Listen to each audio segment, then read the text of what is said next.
দর্শক, নতুন একটি নিউজে আপনাদের স্বাগতম। মায়ানমারের বিদ্রোহী গোষ্ঠী আরাকান আর্মি বাংলাদেশের ভিতরে 10 কিলোমিটার প্রবেশ করেছে। উৎসব ও উদযাপন করার অভিযোগ উঠছে। বাংলাদেশের গণমাধ্যম রোহিঙ্গা ঘটনাটি চট্টগ্রাম পার্বত্য অঞ্চলে বান্দরবান জেলায় ঘটনা। অন্তর্বর্তী সরকার এবং মোহাম্মদ ইউনূসের নেতৃত্বে প্রশাসন লক্ষ্য করে আলোচনা করেছে জামায়াতে ইসলাম। জামায়াতের থেকে এটা জানা যায়। 16 ও 17 এপ্রিল ভারতে আরাকান আর্মিদের ইউনিফর্ম পরা ছিল এবং সদস্যদের হাতে অস্ত্র ছিল। বাংলাদেশের সীমানা অতিক্রম করে বান্দরবনে প্রকাশ করে স্থানীয় উপজাতিদের সঙ্গে অনুষ্ঠানে উদযাপন করে। আমরা এ ঘটনার তীব্র নিন্দা জানাই। এর আগেও আরাকান আর্মির বিরুদ্ধে সীমান্ত হামলা, বাংলাদেশের নাগরিকদের অপহরণ অভিযোগ ছিল।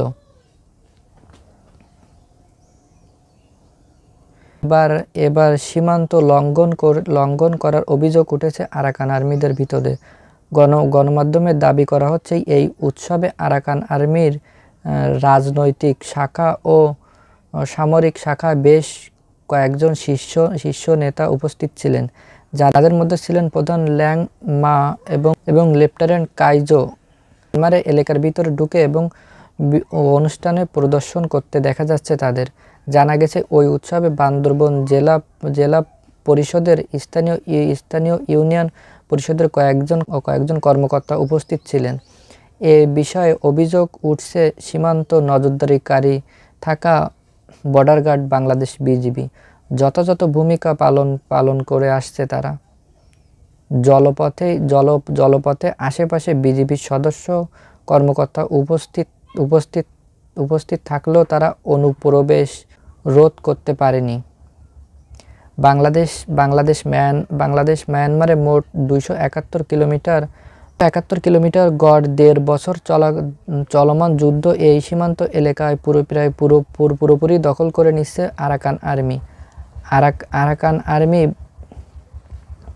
আরাকান আর্মির সবচেয়ে বড় সশস্ত্র গোষ্ঠী 2024 সালের ডিসেম্বর পর্যন্ত মায়ানমারের রাখাইন রাজত্বে 80% বেশি অঞ্চলের মধ্যে থাকতে দেখা গেছে নিজেদের নিয়ন্ত্রণ করে এসেছে।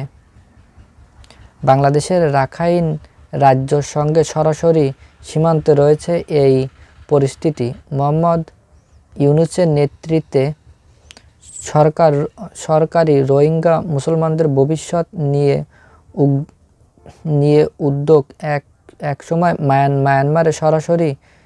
মায়ানমারে সামরিক জান্তা নিরাপত্তা শিকার রোহিঙ্গা এখন যুদ্ধর পরিস্থিতিতে সরকারের বাহিত মিত্র হয়ে উঠছে।